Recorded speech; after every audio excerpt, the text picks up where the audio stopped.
I just saw a tweet that said, Barb and Star didn't cast James Corden, and look what happened. A joy to watch and universally beloved. That's pretty funny. Wasn't James Corden, like, floating the idea that he wanted to leave his show? Kind of. And then everyone was like, yeah, do it. Leave. Yeah. And the Brits are like, no, stay over there. James Corden is not in the movie we're here to talk about today. Hello, everyone. Welcome back to another episode of the Failed Blockbusters Retrospective here on the Waffle Press Podcast. They may be failed at the box office or critical reception, but they're not failures in our hearts. Although some of them are. At least the first one we talked about.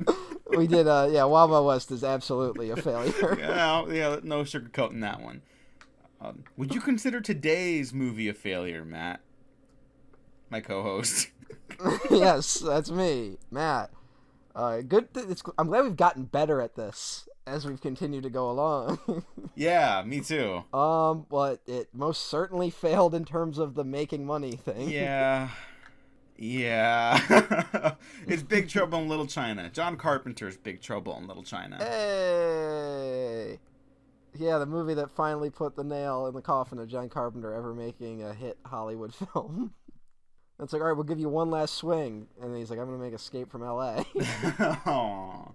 Hey, that movie's got some fucking great moments, though. Yeah, it's got, it's a John Carpenter film. I don't think there's a John Carpenter film that is just completely devoid of anything. Is there? I haven't seen Invisible Man yet. You're gonna watch and be like, why is Chevy Chase in this? Oh. Well, everyone who works with Chevy Chase also says the same question. Oh, yeah. Chevy Chase. Remember the Chevy Chase talk show? No, what the fuck? He had a talk show. I didn't know that. Alright, so Johnny Carson leaves the Tonight Show, right?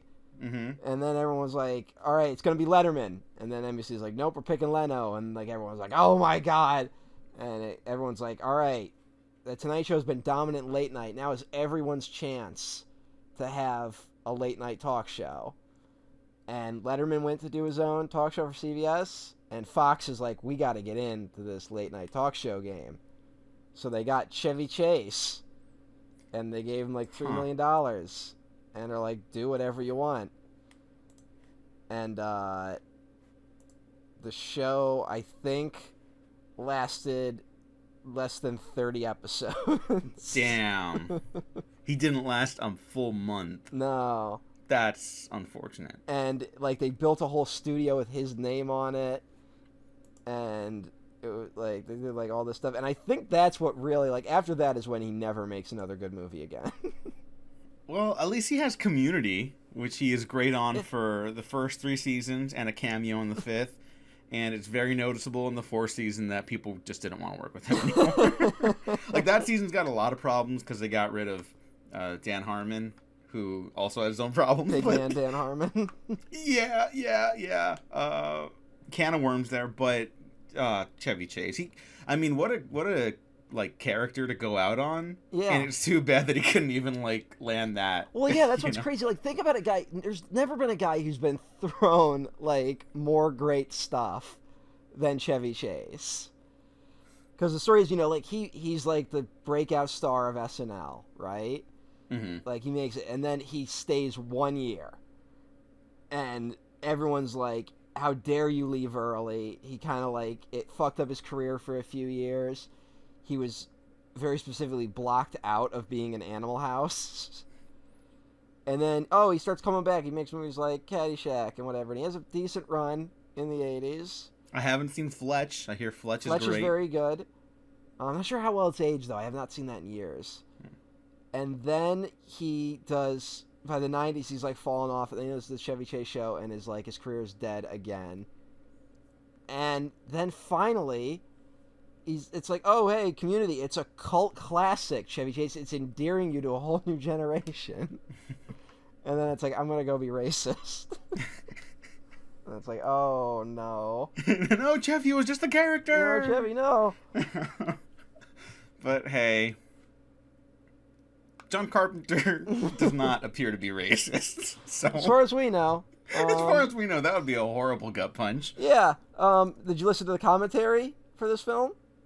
No. No, we'll talk about it later. Oh, no.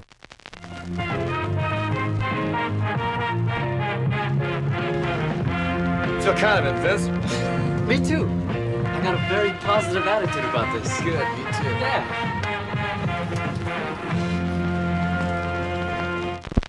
It's not. Don't worry. It's not terrible. Okay. We'll talk about it later. Oh, God. Because, like, some of my notes and a lot of, like, the production behind the scenes stuff that's available online or, like, in special editions of this film that I did take a look at, you know, there's a lot of pointed discussions about wanting to make Big Trouble in Little China, like, at least moderately, like, acceptable representation-wise and, like, you know, a large cast and crew of Chinese and other Asian actors. And it's... For a film like this in America, it feels like at least moderately progressive. It feels like at least it's trying to be satirical. Yeah, because I mean, this film time, is like a satirical action comedy. Yeah, but at the same time, it is 100% like, oh, only white people wrote this. Like that's the double-edged sword of the thing. Mm-hmm. And I guess the only thing I'll talk about is that, like, not to jump ahead, but in the commentary, John Carpenter does talk about how the film was subject to protests from Asian American groups. And, you know, he doesn't go into it too much, but he was like, you know, we were employing all these people. That was kind of his argument. And he was like, that was the first time I felt that kind of pressure coming from the left. And it's like, oh, John. And then thankfully they stopped talking about it very quick. Okay. So there's someone from the studio in the corner like, no. No one would have stopped him because, I mean, no one cares. But, yeah, you know, that was like, I think John Carpenter got announced. He's doing some, like, fictional podcast series coming out soon. Mm-hmm. Like, he's at least producing it. And when I first heard it, I thought he was just going to start doing a podcast. And I had a very much like, oh no, reaction. Because I feel like if it was John Carpenter doing like a talk show, we'd get to see a little bit too much of John Carpenter. Really? Yeah, well, we gotta remember, you know, John Carpenter, he's an old hippie at heart, but he was born in 1948. Yeah, You know, that's true. He's gonna have some biases. Yeah. And, you know, I think he's been smart in that when he usually talks about his movies, he talks about them from a technical perspective, as opposed to any deep thematic things, other than coming out and saying that They Live is 100% not about Jewish conspiracy. Yeah. For these old directors, he's definitely more left-leaning than like a bunch of them. Yeah. You know, but like, blind spots are just going to be a thing for people that age. I feel like a big thing about Hollywood directors is a lot of them are left-leaning until they get pushed slightly. And John Carpenter never had a big enough profile to get pushed in that kind of way, you know? So I think we dodged a bit of a bullet. Yeah, like, I'm not going to say the name because I know this director is still beloved, but they were very ass out during election year in 2020. When people like Bernie Sanders are saying, like, we do need, like, a political revolution to upheave, like, the systems that don't work. And then this director may have seen the word revolution and was like, I don't want this. You know, and it was like, dude. Who did this? I don't even remember. I'll cut it out because, like, I do like this director, and it was just bummer to see them. That's a bad look. It was like, you of all people made a film about these things. Like, what the fuck? But whatever. Yeah, I don't know what's going on in Hollywood land. You know, money talks. Yeah. You know, I mean, I think that's part of the truth of it. Didn't Spielberg just donate a bunch of money to your mayor? Did he? I think he did. I think the Hollywood liberals are like circling the wagons around like your mayor and the governor. Steve. Well, Newsom fucking sucks, but if he gets recalled, he's gonna be replaced with a Republican. So I'm like, I'm in a rock and a hard place, you know? I guess the thing you just gotta do there is just wait till the next election. Yeah. Which, how long is that out? Oh, fuck. 2 years? Okay, 2's not bad.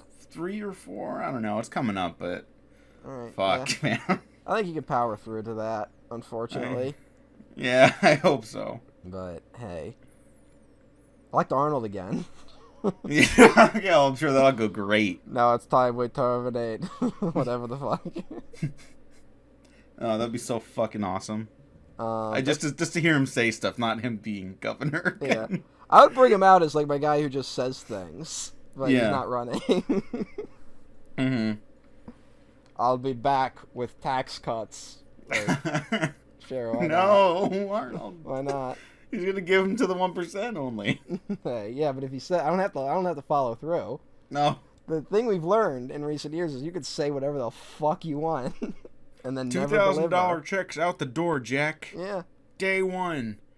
Or Then the 600 before counts, so it's really 1,400, and it'll take us a couple months to get them to you. Actually, maybe.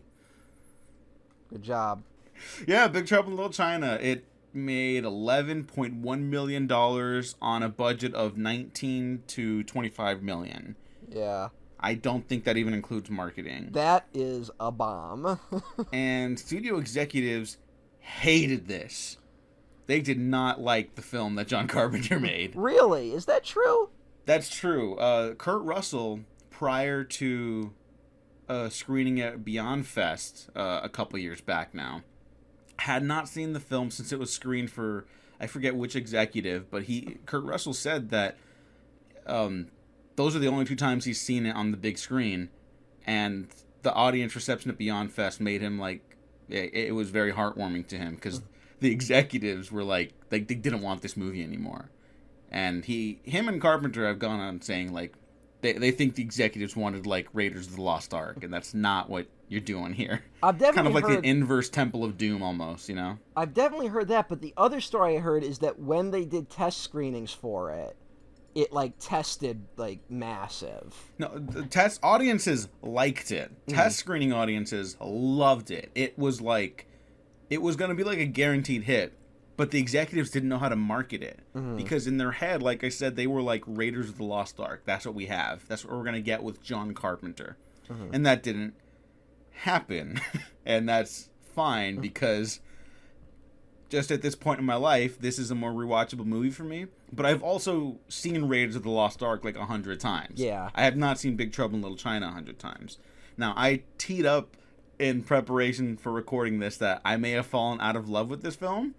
That is very untrue. I think this might arguably be John Carpenter's most straight up, like, entertaining movie. You're goddamn right. All right, let me tell you, Diego is downplaying what the fuck horrible act he committed. Which is, I was just checking in with him to make sure we were still recording today, as I do as a responsible co-host. And I'm about to sit down to rewatch it, right? I'm about to rewatch Big Trouble in Little China. And Diego texts me, what if I didn't love it this time? So this motherfucker, now I'm watching Big Trouble in Little China through that lens of what the fuck is this fucker gonna say about this movie that I'm gonna have to strangle him live on the air. Totally fucked with my groove, man. Okay, well, someone else's response to a film that you love shouldn't change how you feel about the film. What you did was text me that right before I sat down to watch it. Oh, okay. I mean, like, I can't control that, though. Listen, you fuck. So now I have to sit there and go, like, is this what this little fucker's gonna complain about? Is it this thing? And so I'm having the argument in my head before I talk to you. I'm arguing with a straw man version of you for the whole 90 minutes of Big Trouble in Little China. No, the criticism that I have is probably just the one that we talked about a little bit at the top of the episode, that, like, yeah, like, it is an attempt at being, like, subversive satire where the white guy is the dumb sidekick who can't fucking fight his way out of a paper bag until the very end, basically. And, you know, it's still, like, yeah, but it's a bunch of white guys writing, like, stuff that Diego. could be played off as stereotypical. Diego. That's the big thing. Diego. Yes. Fuck you. Listen. Don't try and hide behind this liberal bullshit. You were fucking with me. You know exactly what you were doing. They're trying to be like, I'm just standing up for the people, the marginalized. No, you're not. I didn't say. You're Whoa, fucking whoa. with Matt Gringo. No. What did Paul Verhoeven call his left-leaning critics back in like Holland? The left fascism. Hey, good for you, Paul. Yeah, it's like Paul. I don't. Okay, but I don't think that's There's accurate. another guy. I mean, he said similar comments to Carpenter when Basic Instinct was getting protested. Because Basic Instinct was like, it was very much in that time. It's like post Silence of the Lambs, or like the LGBT community is very wary of films with a possible gay murderer in it. And so I think he said something very similar where he was like, "Oh, I'm getting pressure from the left from the first time," but that's Hollywood, and that's Paul Verhoeven. Yeah, and these are two of Hollywood's more quote unquote progressive people, and it just happens. It's not that it should be acceptable.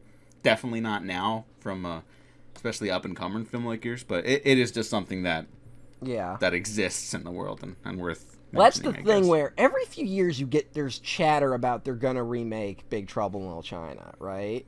They got fucking close recently. Yeah, like there's always something, and I fucking remember our mutual friend Sean. This is like years ago. We were talking about it, and I guess one of the screenwriters of one of the versions almost did something, and like messaged Sean because Sean had been like critical of the idea, and he's like, no, we're gonna change it in this kind of way, and it's just like this, you can't do this movie again. Like the goalposts of satire have just moved. Yeah, and like this was barely on the level then. Like like it's the same thing where you get fuckers who are always like, you can't make Blazing Saddles today. It's like, yeah, that's a good thing. Yeah, what Blazing Saddles was satirizing no longer exists. We have progressed as a society since then. But then you talk to people, and people think that Blazing Saddles is funny just because it's a bunch of people saying the N-word a lot. Yeah. And it's like, no. No, and, dude.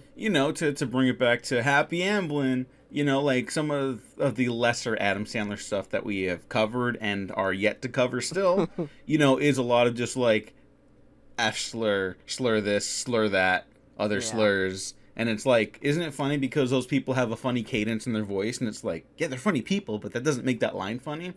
And I think that is kind of like, unfortunately, the mainstream middle America, or like to America's appeal of comedy like that. And so when people are used to that kind of becomes like the bar that quote unquote comedy has to cross for it to be like perceived as like entertainment.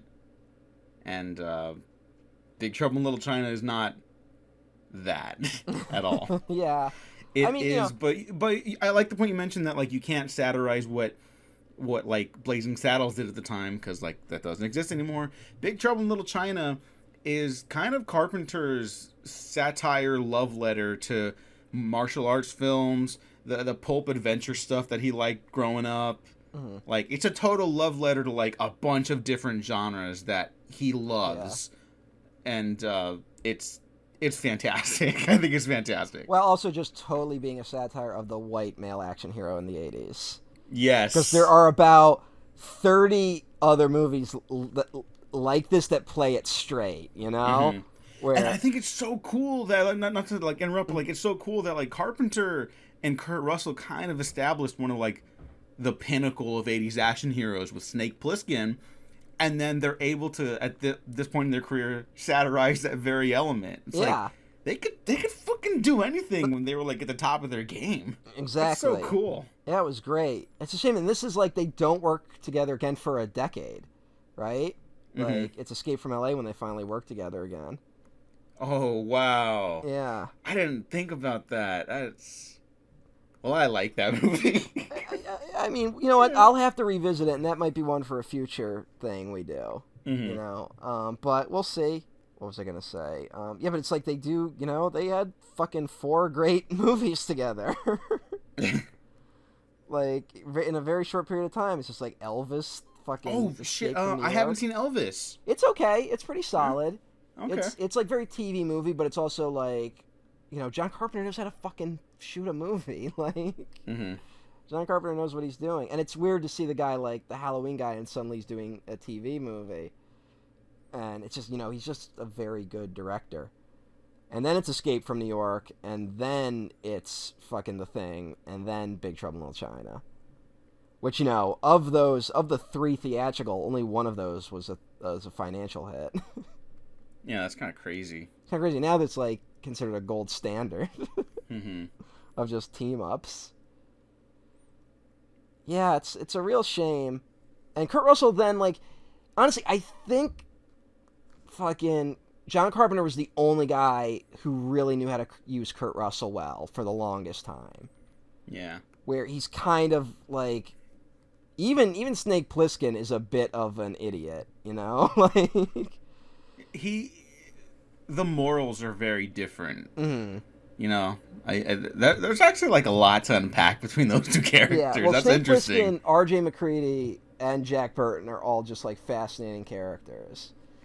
But they're all kind of out of their depth and always, like, think they're a little ahead of the game when they aren't. Jack Burton just actively brags about it. Mm-hmm. And I think that's the way you use John Carpenter, where he is an action hero, but he's also a little too sure of himself. And I think only around the time of, like Tarantino seems to use Kurt Russell very well, in my opinion. Yeah. Where he's fucking, he's Stuntman Mike in Death Proof. And he's a big game, but he murders women, and then like the moment he gets hurt, he just turns into like a sobbing idiot. Mm-hmm. And then Hateful Eight, he's fucking John Ruth the Hangman. He talks a big game. He's like the first guy out. Like, yeah, spoilers for that movie, but I mean, because Hateful Eight is also kind of like a remake of The Thing, like structurally, and so to cast the dude from The Thing, that's such a fucking bold movie. I totally get why people hate it. It's a very unlikable film, but like that's when I was completely on board from the filmmaking. But when he takes Kurt Russell out first, I was like, oh fuck, he's like going for it, Mm-hmm. So like on some level, I had to respect it. You cast the dude who was in the movie you're basically remaking, and you cut out that element entirely. Like, I don't know, that was impressive. That was impressive stuff. Tarantino, I mean, say what you will about him, he knows what he's doing as a filmmaker. Yeah. If anything, the filmmaking. You know what movies don't use Kurt Russell very well? In my humble opinion. Don't say it. The Fast and Furious films. Well, I guess we could talk about this because this is about Kurt Russell. Okay, I think the initial plan was to make Kurt Russell a villain in Furious 7. Yeah, but motherfucking initial plans, it's what it is. No, I know, but I'm just saying, like, if he was going to be, like, a surprise villain to go up with, like, Deckard Shaw and whatever, I think that character works a lot better. I will say I'm glad how Fast 9 kind of writes him out of the series, it looks like, I guess. We'll see. Sure. Yeah, he's just kind of there because he's awesome. But Kurt Russell is not the guy you cast to play someone named Mr. Nobody. I don't know, man. You cast him as belligerent Santa Claus. No. Oh, there totally needs to be a Fast movie where they save Christmas. Oh my god, that would be amazing. Right? That totally fits. They have to do that for like 10 or 11. Oh my god, they never would, but it would be like Fast. No, they could totally do it. Vin saves Christmas for his son.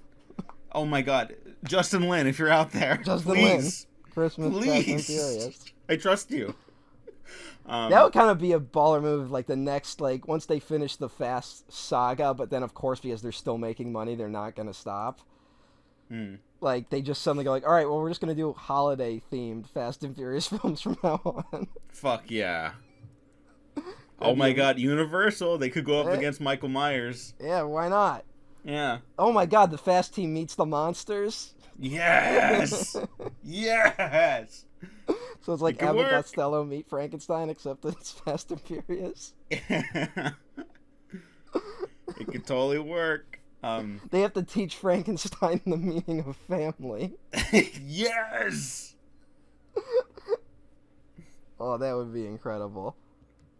They would And then never do it, but it would be great. Yeah, yeah. And then Frankenstein has to drive to save the family. Yeah. And he joins the family. And while they're fighting like Dracula and his army of monsters. Yeah, sure, why not? Yeah. Vin Diesel drives a car through Dracula's heart. Fuck yeah. They had to find the descendant of Van Helsing who's like a fucking, I don't know, like drag racer. No. Vin is the descendant of Van Helsing. Oh my god, yeah. Yeah. Those crazy Toretto genes. Yeah. Oh, beautiful, beautiful. Beautiful. Just fucking great. Great shit. All right. Who else is in this movie, though? Bunch of other people. Yeah. Kim Cattrall. Cattrall. Dennis Dunn. Who should have... James Hong. If we want to talk about fucking Hollywood racism, the fact he was not a bigger actor. Like, Yeah, he's fucking great in this. And, I'm surprised he previously discussed Prince of Darkness. Yeah, I'm surprised he never had like a career like resurgence towards the end. Yeah. Like maybe he's still working. Yeah, he still does stuff once in a while. I think he does like a lot of plays now. Mm. Good for him. I just wish, someone should fucking be like, hey, because he's kind of the fucking MVP of this movie. Oh, yeah, he's great. Like, obviously, Kurt Russell is still, like, the lead, even though in the film he's, like, the bumbling sidekick. He does get the big poster stuff, and Dennis Dunn doesn't really. But he's great. Mm-hmm. He's fantastic, and, yeah, he's 69 years old. He could still do stuff, man. Yeah. So, someone out there, if you're making a movie and you can use a senior citizen in your film, hit up Dennis Dunn. Speaking of senior citizens, James Hong's still alive. He's 92. I knew exactly who you were going to say. Yeah. Do we even have to talk about how great James Hong is, like, as an actor? He's terrific. Yeah. Like, he's Hollywood, like, royalty. Mm-hmm. He's a legend. Like, beyond legend at this point. Yeah. He's been playing old people for, like, 40 years. I know, that's the crazy thing. Isn't he in, like, the original Godzilla or something? Whoa! Or does he do... I think he's either in the original Godzilla or he does a voice in the American cut of Godzilla. He is Serizawa in King of the Monsters. Hey. Yeah. Uncredited, so yes, you're correct. So that's for the American dub Of recut. course I'm correct. I could have sworn he was on an episode of Columbo, but I'm not finding it. I know. He's also in Abel Ferrara's China Girl, which is a adaptation of Romeo and Juliet. And I just saw it for the first time last year, and it's terrific.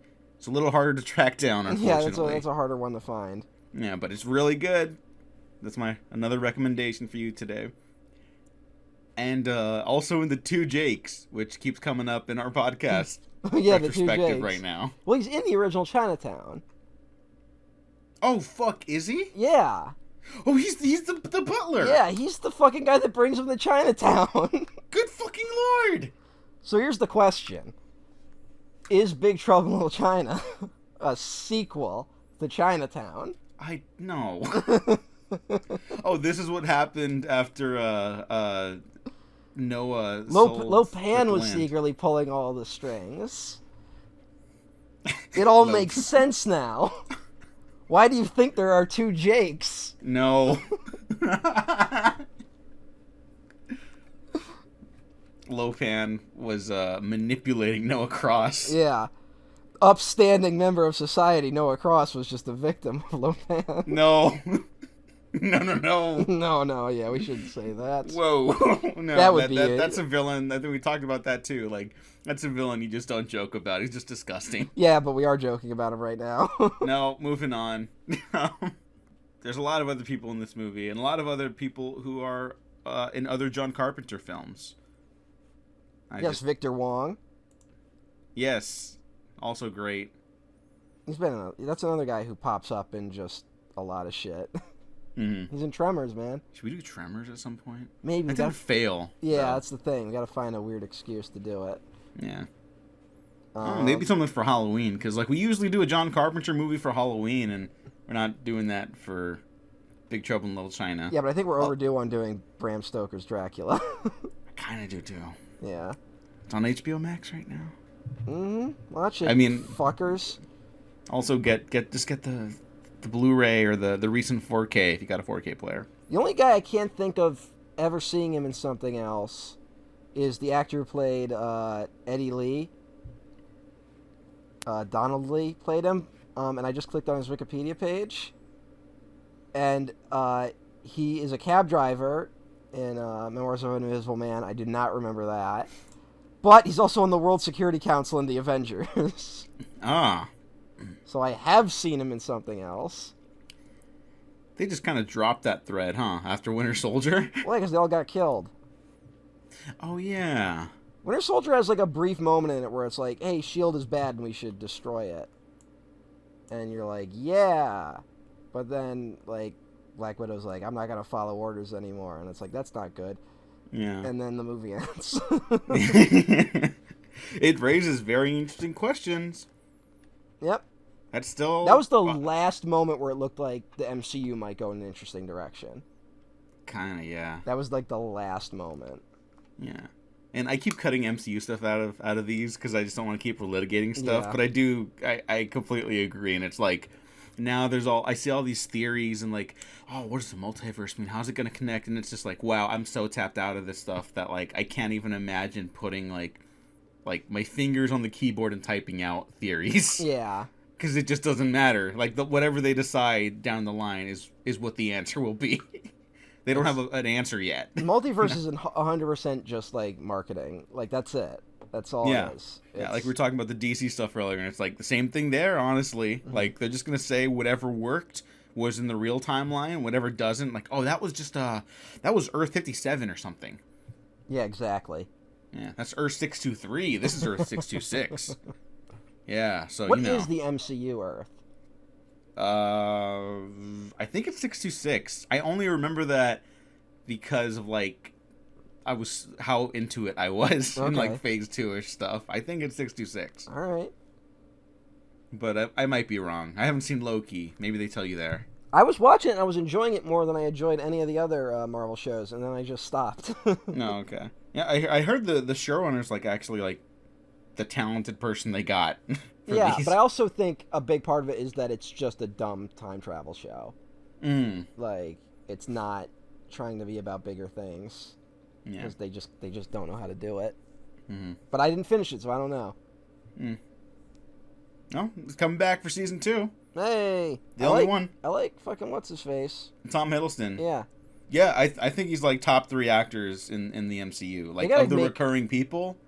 I really want a Loki ride at one of the Disney parks. That could be really fun. Just so they can do, like, one of those, like, hologram Tom Hiddlestons to come out and yell at you or something. Yeah, that could work. They could do it. Mm-hmm. I saw the Spider-Man swinging into action at Disneyland or whatever. Yeah, that's genuinely kind of impressive. Yeah, I mean, the theme park stuff's always a little impressive, but it's just, it's Disney. How about that Jungle Cruise? Oh, hey! Welcome to the jungle. Oh, Hollywood. I like the poster. It's a good poster. Speaking of posters, I don't know how I'm going to cut around this. I have this poster. You have the Big Trouble in Little China poster? Yeah, it's somewhere in a closet right now, but I have okay. it. Yeah, it's a pretty good poster. It is really good. Drew Struzan, man. Yeah. Like, the one time John Carpenter was, like, even tangentially in that orbit. I was like, oh, you might be brought into that weird clubhouse of 80s filmmakers. Well, Drew Struzan did the Thing poster, too, right? Thing, that's a horror movie. That's a little different. This is a straight up, like, this could almost be an Amblin movie poster right here. You know? Like, young Sherlock Holmes. Or oh, yeah. Back to the Future. Or some other bullshit. I don't know what's up with Drew Struzan. Sometimes I'm hearing he's retired. Other times he's not. I guess it just depends on how much, like, cash they bring up to him in a truck. And, like, hey, if you're going to pay someone their weight in gold, it's a pretty good guy to do it for. Didn't he get robbed? What? Didn't someone, like, steal a bunch of his posters or something? I have no idea. I remember that being a story at one point. how do you even like what is the thought process of the robber? You can't sell them. I think that was what the person was doing, that they were saying they were that they had them like at a storage place somewhere, but then secretly they were selling them. I think that's what happened. Oh. It was something like that. All right, I I guess could be 100% wrong though. Okay. 'Cause it doesn't appear to be on his Wikipedia page. Yeah. No, it's a great poster. There's honestly a lot of those Hollywood guys seem to have a weird story where at least one person like really ripped them off. Like Stan Lee's got a story like that. Like late in his career, a couple, unfortunately. But like late in his career, he like got really robbed, and like the MCU kind of really helped him out, getting out of like financial straits. Oh, like John that's, Milius, like, a nice story at least. John Milius's accountant like fucked him, and like he couldn't afford to put his kids through college. Oh, and he like was trying to write for Deadwood, just so he could get some money coming in. And the fucking like producers of Deadwood were like, we can't have John Milius on the writing staff, and so they was like, we'll just give you money. Oh, okay, that's and they good. gave John Milius money, and then like a few years later, John Milius got Rome for HBO, and fucking Milius paid the guy back. Whoa, wait, John Milius created Rome? Yeah, he's one of the guys. He's like the co-creator of Rome. I don't know how I never knew that. Oh, that's crazy. That's a great show. John Milius a little ahead of its time, but yeah, that's basically good for him. paved the way for Game of Thrones. Yeah, like Rome yeah. is totally like early Game of Thrones. Totally worth checking out too if anyone's interested. You could tell there's like budget constraints just because of the time. They couldn't put that much money in TV shows, but like with that in mind and knowing that the ending's a little rushed because of just cancellation. It's totally worth checking out. Yeah. It's a great show. The first season, at least, is just like really great. The first season's like another level. Season 2 is like, okay, it's a little lopsided, but that's because it got canceled. So, which is a shame. I don't know how that one didn't work. Like, I guess just a little too ahead of its time, man. Yeah, super expensive, and it's not exactly something you could like sell merch for. It's like, oh yeah. We're going to sell merch for our gritty Rome drama. Yeah, I guess that's what Game of Thrones solved that equation. Was that, like, you can also sell, like, Khaleesi shirts. Yeah. I hope she doesn't turn out to be Dragon Hitler.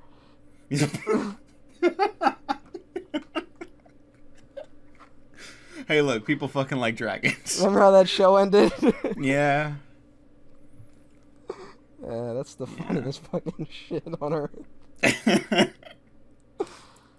How's that Khaleesi tattoo coming? Yeah. I do genuinely feel bad for those people. Oh, yeah. That was a fun like fandom to be in for a couple years for sure. I think it'll bounce back when like the next book comes out. Yeah, because it's just like at its best and its worst, like there's a reason that all took off. It's just a fun like little world to like experience for a little bit. Yeah, can't wait to go back with the prequel or whatever. Oh, I don't know about that. Can't wait. Anyways. Can't wait. But no, Big Trouble in Little China is actually a pretty fun world to like experience too. Yeah, it's I believe this was written as like a Western initially. You know that? Yeah, set in the 1880s. Yeah, and I guess it was like instead of losing his truck, he was going to lose his horse.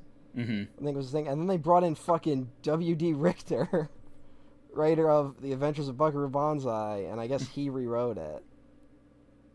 There's a guy with a weird career. I've never seen Adventures of Buckaroo Banzai. Oh, well, we're doing it. Okay. Next year. Do you want to hold on to your thoughts for it then, or? Yeah, definitely, but okay. you should check out Buckaroo Banzai one of these days. Okay, I know it has its share of fans. Yeah. W.D. Richter also wrote the first remake of Invasion of the Body Snatchers, which is my favorite version. Yeah. And fucking unbelievable film. Goddamn, are they gonna do it again one of these days? They have to. Like, it's too good not to, Well, the Invasion was such a disaster, which we brought up on the last episode because of the Wachowskis did some ghost directing on it. But that one was like such a mess, and it has a fucking happy ending, which is like the weirdest thing you could do. I don't know. I bet it'll be like a prestige series now, like on Amazon or HBO or something. Oh god, it'll be like the fucking Snowpiercer show that's out right now. Oh, don't say that. That's what it'll Don't be. say that. It's either that or they got to give it to like a really like heady director, you know, someone like Abel Ferrara. Yeah. Oh god, that movie's so fucking good. Yeah, his is just fucking like disturbing to a level that like I gotta be honest, it kind of hurts the movie. Like it's. You think so? That one is so disturbing. I like can't watch it. Okay. Whereas the '70s one finds a good balance between being disturbing and a watchable movie. I think the thing that this is not a criticism for me, but like that fucks up the '70s one for me is that yeah, maybe there's less overtly disturbing stuff, but then like the flashes of it are like, oh shit. Yeah, but that's what I really like. I like that more than like every other scene of the Ferrara one. It really takes off is just like a nightmare. Like that scene when they're in the military hospital is like just fucking one of the darkest things I've ever seen. Yeah, that's not great. That's like super upsetting. Would be a real shame if a young Macaringo watched this movie at like 2 a.m. one night because he was flipping through the channels. Oh. Oh. Develop insomnia at an early age because of the fucking Body Snatchers movies. But you know what Big Trouble in Little China has in common with the Body Snatchers films? What? All of them have great practical effects. Hell yeah. Because Big Trouble in Little China isn't just a satire on like martial arts action films and gunslinging action heroes.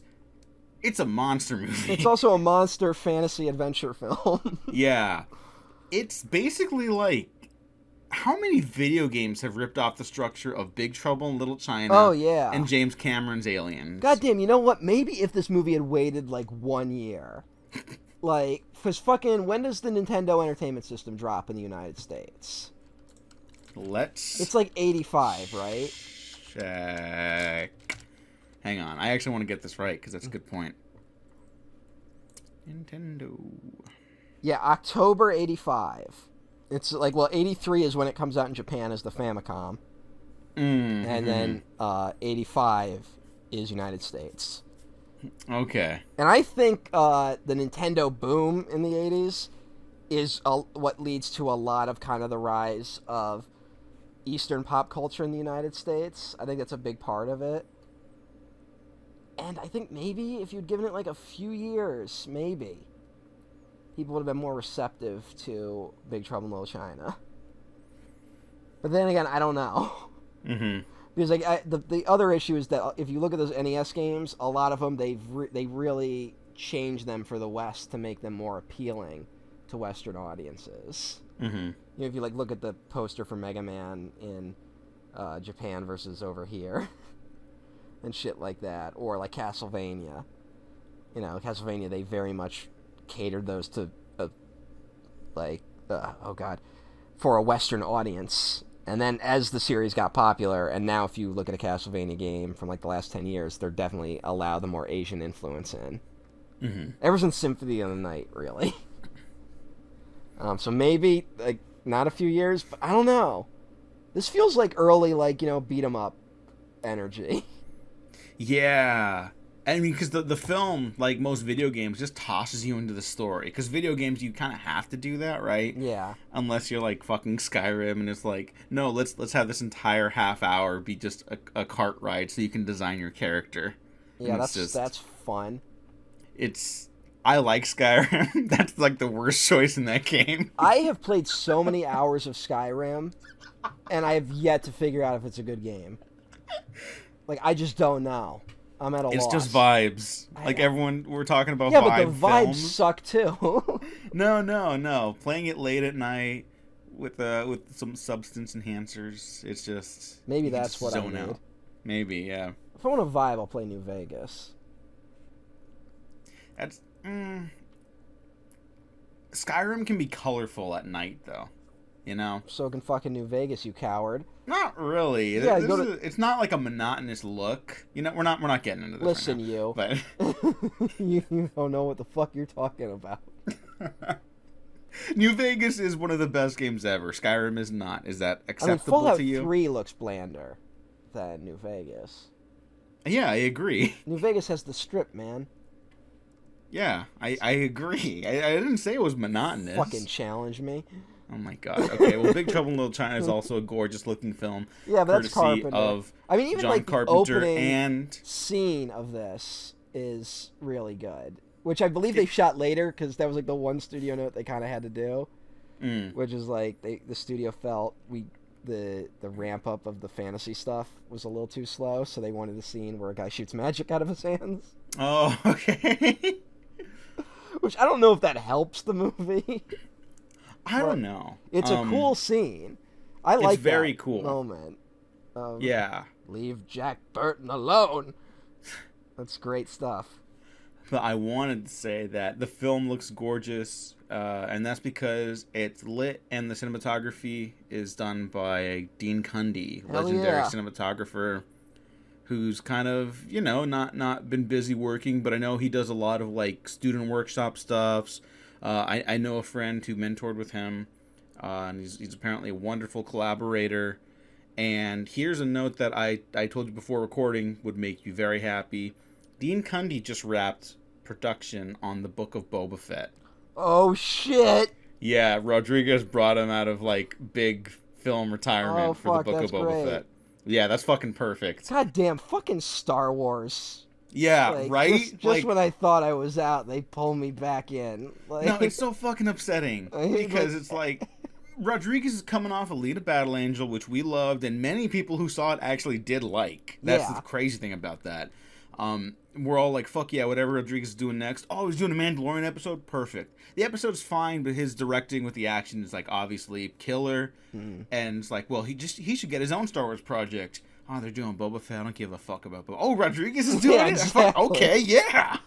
Goddamn, fucking Rodriguez, wherever you are, please be, like, using this to get the Alita sequel. Like, please. Well, him and Cameron, now that they're in Disney's pockets, well, maybe Disney might be in their pockets because they're like, Mavericks. Yeah. But we'll see how that goes. I hope it works out. I hope all of this works out. Same. That could be something really fun. Well, that's great news. Mm-hmm. Coming, oh my god, it's coming this December. I didn't know that. Wow, that's quick. Yeah. Fuck. I never thought I'd care about Boba Fett. I know, same. I don't give a flying fuck about Boba Fett. Yeah. But, you know what would make that great, though? If Boba Fett was, like, the Jack Burton of the Star Wars universe. That could be tons of fun. Like, where he's, like, full of himself, but he's just the sidekick. But Big Trouble in Little China, how much do we want to break this down? Because, like, this is a very busy movie. Yeah, it's very obviously busy. Not as busy as something like Speed Racer, which we talked about last week, but... I think we can go through it, like, happens. in the broad strokes. All right. Which is, it's about truck driver Jack Burton. He's rolling into town one day to see his old friend. And they start gambling, and then Wang owes him a lot of money, right? Mm-hmm. You know what? This is actually, like, a really, like, it's a silly movie, but I like the setup a lot. Of just like, oh, they were gambling all night, they owe money. All right, let's just help me do this one thing, and then I'll get your money. And then it turns into this whole fucking thing. Like, that's great. It's a very, what's the word I'm looking for? Like, it's unexpected. Like, it's a very just, like, normal opening for a movie. Like, this could be the start of something like After Hours. Yeah, yeah. And then this is kind of like John Carpenter's After Hours. I mean, hey.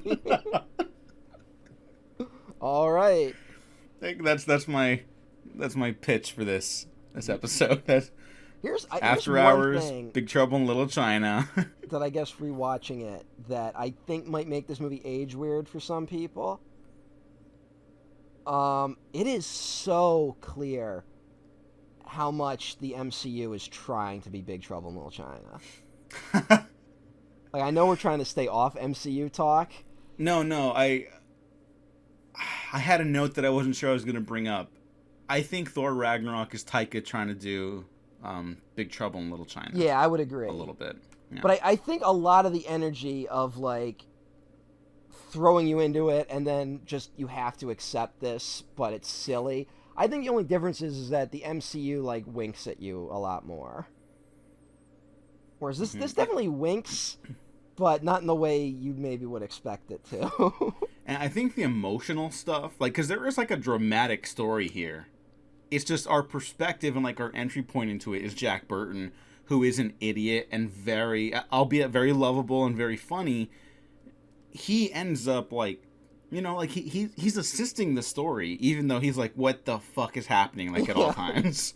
And that's what makes it great, but the stakes of the story are never less than serious, you know? Yeah. And like, I think they're very sincere. The story for Wang is 100% serious. But Jack Burton is just like, I don't know what's going on. The whole movie. And it never really stops. Well, here's a take. Is Jack Burton like the quintessential American hero? Not the one we want to be the American hero, but like maybe the American hero? I think so. But mainly because he is 100% doing John Wayne in this movie. Oh, yeah. I love that out of two of the three theatrical Carpenter joints that Kurt Russell worked with him on, it's like Escape from New York is doing Clint Eastwood, kind of talking like this. And Big Trouble in Little China is John Wayne. Exactly. And, you know, and John Wayne definitely represents the American hero of, like, showing up at the last minute and taking credit. You know? Just interjecting yourself into stories that you have nothing to do with. Oh, hey, real Bravo. Yeah. I mean, you know, but he's also, like, but they're, like, I don't think people get that his character is, like, really competent in Rio Bravo, but he is also kind of a bit of a dope. Mm-hmm. You know? Yeah. He's all, like, bashful around women and shit. Mm-hmm. Like, he's great in that. John Wayne has this really, like, you know, John Wayne was kind of a fucked up dude, but his on-camera character kind of has this weird, like, big kid energy, you know? Of like, he's a tough guy, he's acting tough, but he can deliver on that, but he's also, like, really awkward around women sometimes. Mm-hmm. And that's, like, the better John Wayne. Yeah, that's the stuff that made him like an icon, and that I think still holds up. Like, you could show Rio Bravo to someone now and be like, it's just like a nice movie. Yeah. Like, there's a little bit of action, there's like some stuff that obviously doesn't age great, but like, it's so fucking great. Well, John Wayne that's a 5-star movie. John Wayne, used correctly, is so good that you can read up on John Wayne and still like his movies. Yeah. Like, that's the real kicker there. And you know, Kurt Russell is more conservative, like significantly more conservative than I think people like expect of him, just because he also knows to not talk about it. Well, he's very vocal. He says he's a libertarian. That's been the thing he says in interviews, which I can live with that. If it's gonna be any right wing thing, I'd rather it be that than him like stumping for Trump or something like that. Yeah. Like, I think he's one of those guys who's like pro gun rights, but also is like. I don't, whatever happens in people's bedrooms, I don't care, you know, which is like fine. Yeah. Like, I'm not going to explain LGBTQ to him, you know? Yeah. Well, see, that's what I wish the Republican Party actually was. Like, you can actually kind of debate that, as opposed to them just hating everyone and everything that isn't white. Yeah. And being anti-vax, but also secretly getting vax so you don't die. All of them getting vaccinated. Yeah, every Republican politician's doing that, by the way, just so you know. Did Marjorie Teal, though? Okay, maybe not every politician. The crazy one who thinks there's a Jewish space laser? Maybe not all of them, but 90% of Republican politicians that are complaining about mandatory vaccinations have already been vaccinated. And motherfucker, 90%, Donald Trump has the vaccine. Yeah. So, like, fucking get the vaccine. These people aren't listening to this show. No, yeah. I don't think a single Republican listens to any of my podcasts. Yeah. That would be shocking to find out. Honestly, yeah. If you are out there, comment below and then leave. No, keep listening, but don't tell me. So don't forget to like, share, and subscribe. Maybe just like and subscribe. You don't need to share. Yeah, I don't know. The more viewers, the better. I don't really know if we can go into the whole plot of this movie, because it is a lot.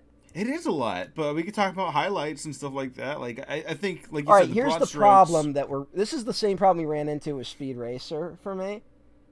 The whole movie is the highlight for me. So maybe I'll let you take point on the highlight scenes.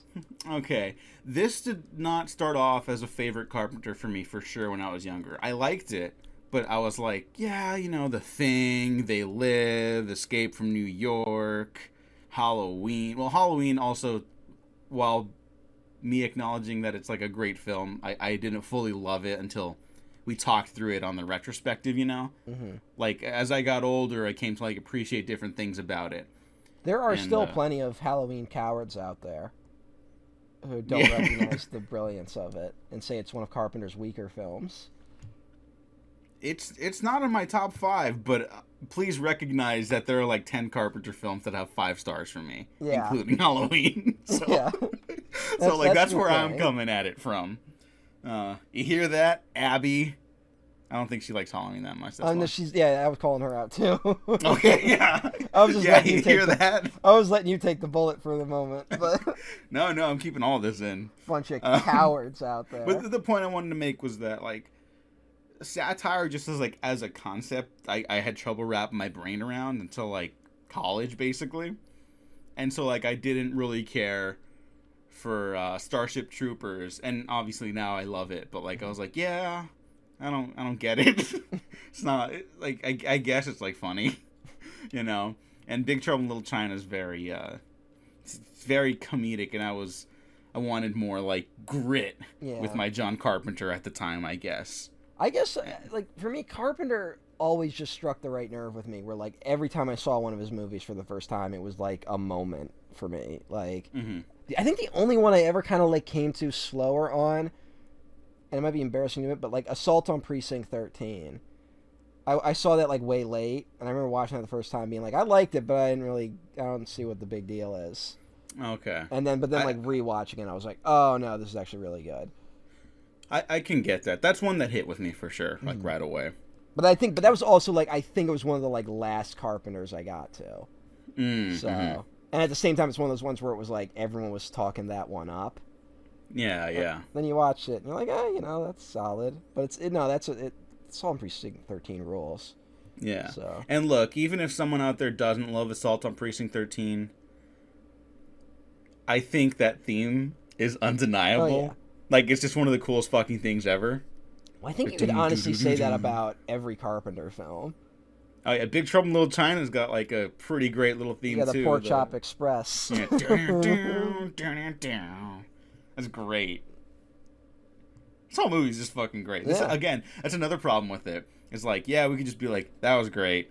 That was great. So start picking your scenes that you like, and we could talk about them. Okay. Meeting... The showdown, the Chinese showdown when they first arrive in Little China. Oh, yeah. Like, just right off the bat, it just heads into straight weirdness. It's like, you turn this corner and you've entered another world, basically. And I gotta be honest, as someone that lives in LA County, that is basically how LA operates, too. I mean, yeah, LA definitely is that kind of vibe, where just like... I mean, like, Hollywood Boulevard, the ArcLight. You turn the corner from the ArcLight parking lot, where it's like this gorgeous, like, peak Los Angeles Sunset Boulevard. You turn the corner and it's like, oh, wow, we have a major problem with, like, taking care of urban environments. You don't have to move, like, 10 feet in a direction to like, have these whiplash effects, And that's obviously very different because the world of Little China is actually, like, really exciting and adventurous, and Los Angeles is not that. Los Angeles, if you can get like a view of the whole city, like from on top of a hill or from like the air, LA looks like a joke. Well, it's like 10 cities like crashed into each other on the freeway. It's a disaster. That's what it looks like. Yeah, like it's insane. Would be cool if all the people leaving though, the property values just dropped. That'd be kind of cool. That'd be actually very nice. Then I could move closer to the beach. Yay, beach. I just like the weather's better by the beach. That's why I'm asking. This is San Francisco Chinatown, though, right? Yes, yeah. I only brought up that because I wanted to talk about how weird LA is again. But yeah, this is San Francisco, and I haven't been to San Francisco's Chinatown. Honestly. We get like a whole like martial arts battle in the middle of the street. That is like a really good scene that Jack Burton just watches. Mm-hmm. And I gotta admit, one of like the great like Jack Burton little things they give him is he's just holding a knife the whole scene. I wanted to bring that up too. Like, what is he never gonna puts do? it down. Like... He's just like, what the hell is that? Yeah. Who is that? All right, we're getting out of here. And then he just drives through, and he's like, every little movement, he's like, what the fuck was that? What the fuck was that? And then he runs over a guy, and he's like, what the fuck was that? Well, what's great is that everyone else in the film knows what's going on. Mm-hmm. Like, that's what's so good, is that they keep... And then, like, there's all these moments where you think they're going to slow down to explain everything, and then they just don't. Yeah. Like, the best is when, like, after, like, again, like, 30 things have happened by this moment. When they go to the White Tiger, is that what it's called? The where they're having all the escort women? Is that what the place is called? Oh, I don't remember. Well, when they go there and then the sky explodes in green flame, like, Jack Burton's like, all right, now I've had enough. Yeah. It's like, dude, you ran over a guy. Yeah. And he lived. Yeah, but then they're like, do you want the truth? And he's like, I'll take it. And they're like, well, we don't know. That's about as much as you get. You know what other movie this reminds me of? Total Recall. A little bit, yeah. Yeah. In terms of the pacing, which I think both films are paced like study these. Yeah. Oh my god. But also, Arnold's like stumbling through that film, and but he is like intentionally written to be a badass in that movie. Yeah. Because that's like the secret, even though it's Arnold Schwarzenegger, you're not going to make him a total goofball, And him being unaware of basically everything around him and other people telling him what to do. And that film's approach to that makes it like, it's like this meta thing where it's like, well, how much of this is real, how much is not, who's lying to you. And here it's just, you can't keep up with it, so Jack can't keep up with it. Mm-hmm. And there's just tons of, like, if I saw that, like, as a 10-year-old, this would be, like, my favorite film ever. And I just didn't. I decided to look up who gave it good reviews. On Letterboxd or like critically? Critically. Roger Ebert did not like it. Roger. This is that weird era where Roger Ebert will be like, they put the special effects before the story, and then he's criticizing films that are like, no, Raj, that's great. Like, that's a great movie. Yeah. And he also complained about the stereotyping. Which, I mean, it's good to remember that that wasn't, like, this isn't, like, a new complaint about the movie. Yeah. Harlan Ellison loved it. No, who? Harlan Ellison, the science fiction writer. Oh. Said That's writing cool. That it had some of the funniest lines spoken by any actor this year. Well, Harlan, not only that, but it has some of the funniest lines written and said by any characters of any year. I think there are very few genre movies that are funnier than Big Trouble in Little China. A live-action cartoon that will give you release from the real pressure of your basically dreary lives. Jesus. That's Harlan. Yeah. And I mean, hey, in 2021, he's not wrong. Yeah. Well, no, he's dead. Oh. Harlan died like 3 years ago. Harlan had like a stroke, and I think he held in for like 4 more years out of sheer spite. That guy was a genuine lunatic. Maybe less good then. Yeah. I'm not willing to say he was a great guy, but was a character.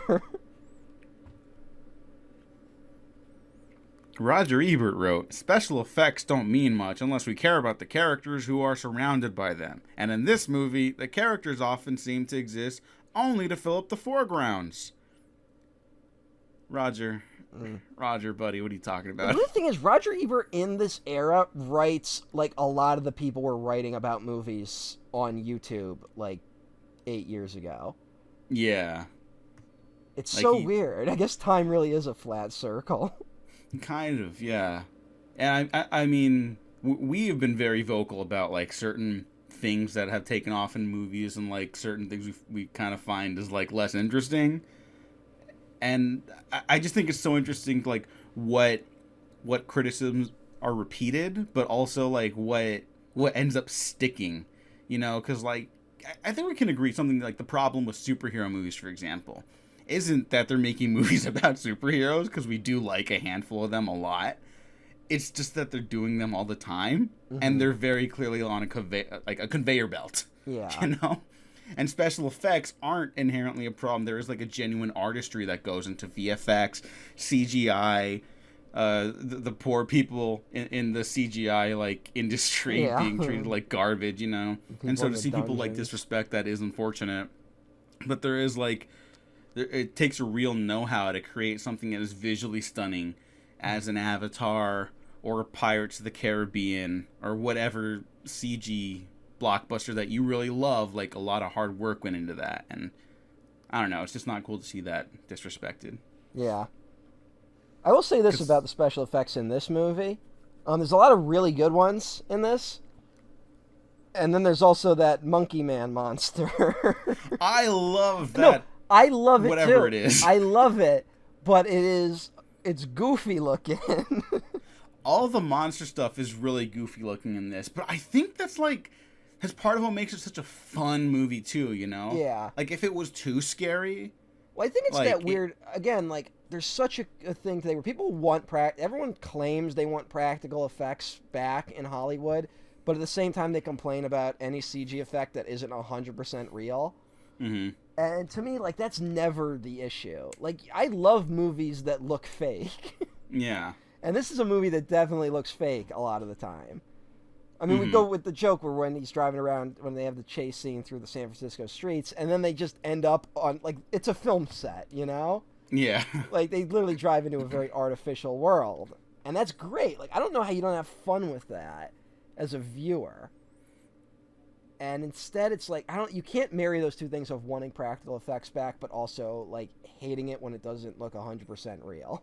I think people just, like, attach themselves and kind of, like, parrot a criticism once it gets really popular. Yeah. You know, and it's like, maybe you don't think too forwardly about that. I will say there's a lot of generic-looking CGI, and a lot of bad CGI. It tends to be that the movie itself looks very ugly and bland. Yeah. Also, I should just note, on the subject of CGI, apparently there's this mentality where it's like, oh, they have to make movies look more drab and, like, low contrast to make the CGI work. You talk to anybody with passing knowledge of, like, how CGI actually works, that's not true. Mm-hmm. High contrast stuff makes it much easier for people to get, like, stuff feeling more tangible. So I don't know who the fuck started that, but that's not true. Hey, what are you gonna do? So you want more stuff to look like Big Trouble in Little China, if anything, you know? Yeah. With, like, deep lighting and shadows and bright colors. And... Fucking Lopan's ceremony room has neon lights in it for some reason. Oh, yeah, it fucking rules. That's so great. And there's an escalator. Oh, yeah. Well, you know, he's keeping up with the times. Yeah, you know, Lopan. Ancient sorcerer and apparently smart businessman. That's the other thing they keep talking about him. Yeah. I mean, you wait 2,000 years, you're probably going to learn some things, you know? Yeah, I just guess. from time osmosis. You know how old people always have great wisdom?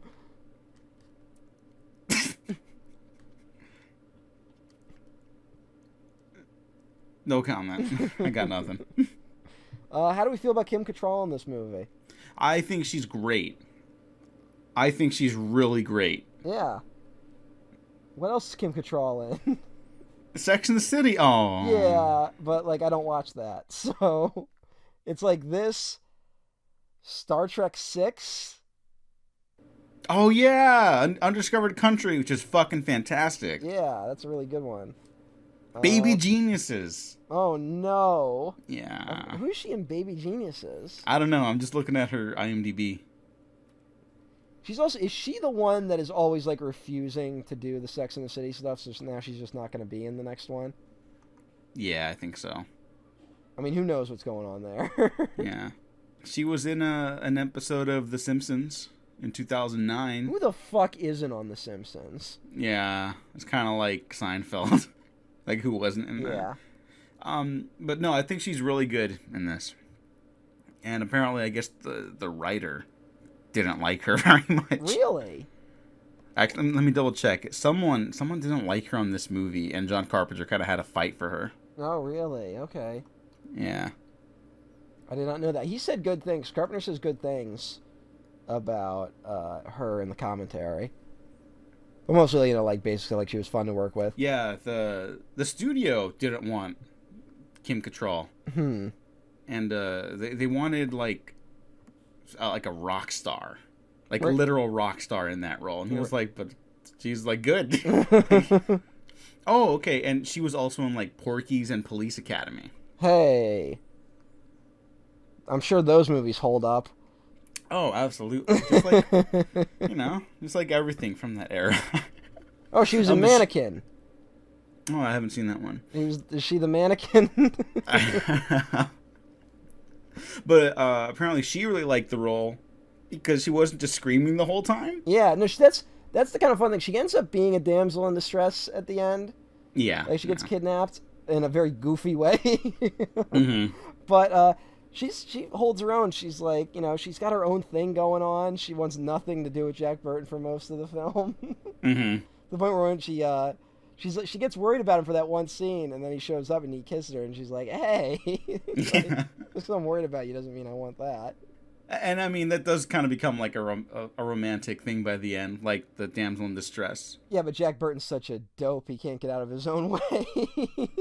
Oh yeah, completely. That's what's. But I do like the development of that relationship. Yeah. At least, like it feels like a classical Hollywood thing, just starring Jack Burton. And like a big part of like the way Carpenter like treats women in film is like his adoration of someone like Howard Hawks. He always references like Howard Hawks films were such a big inspiration to him. And he would always, at least for the time, write more women that had more dimension than was like the norm for Hollywood movies of his day. It's weird when you watch it now. It's like very like it's nothing radical, but when you really think about other 80s movies, it's like sometimes women are like genuinely just wallpaper in those films. Like, it's kind of crazy. And it's weird when he's calling from, he's like, oh, I'm inspired by Howard Hawks, and it's like Hawks there's a weird regression that happens like post sexual freedom in the United States, which has definitely got to be like a backlash to the women's movement. Yeah, and I mean, that is something else I should mention too, because I'm saying Howard Hawks' women were like stronger at the time because of what was the norm, but like other artists and other films did like do stuff that weren't just like adhering to like prior to like Hays Codes and stuff like that. Like a different like sexuality stuff on film existed before. Like we kind of pat ourselves on the back now with releasing stuff that might be moderately progressive, like here's a gay relationship on screen, and like that is a good thing. But stuff like this existed before in America and in other cultures. We don't understand how coding works in films a lot of the time. And coding has been like deemed like an inherently bad thing, and I don't necessarily know if that's true. Especially in an era when there was more censorship, coding could be used to like get around a lot of that. Yeah. I mean, that's how you get something like Some Like It Hot, which kind of like destroyed the Hays Code because it was just like, that's like a sexy, funny movie. Yeah. It's like a lot of things, but they worked their way around stuff, and that was kind of like one of the things that toppled that era of film. I don't know. So there's just a lot of like interesting history I find with reading into that stuff. And to go back to the romance too, like I think movie romances, like now people kind of like, oh, I don't want to see people get into a romance here and like see a woman get relegated to this, or like a man having to chase like a woman and do this. But like they can be fun when done right. Yeah. Like I don't know. There's this weird thing going on. I don't understand. I've brought it up a few times on the show where a lot of the tend to be white male executives. They seem to think the way to write strong women is to make them all like loners who don't need anyone's help. And so like they end up having no support structure really, and it leads to, so now none of them have any romantic interests, right? And I'm not saying like they should have, but like there's nothing wrong with romance. It doesn't need to be in every film. You hear the opposite, where like executives are like, well, we got to have a romantic interest in this movie because the women will only see movies with romance in it, which is not true, but was an attitude for a long time. But now it's like a weird thing of we're writing women as like loners who don't need anyone, and even if they have people in their lives, like they don't trust them and shit like that. And then on top of that, you're getting like a weird, like, there's a lot of weird anti-sex stuff in the air right now. Yeah. And I'm very, it's a little nerve-wracking seeing both of those things happen at the same time. Because I would like to see I think it's again a weird byproduct of the era of, we thought, like, a lot of people thought to combat like objectification of women in movies and shit like that we had to remove all notions of sex from cinema.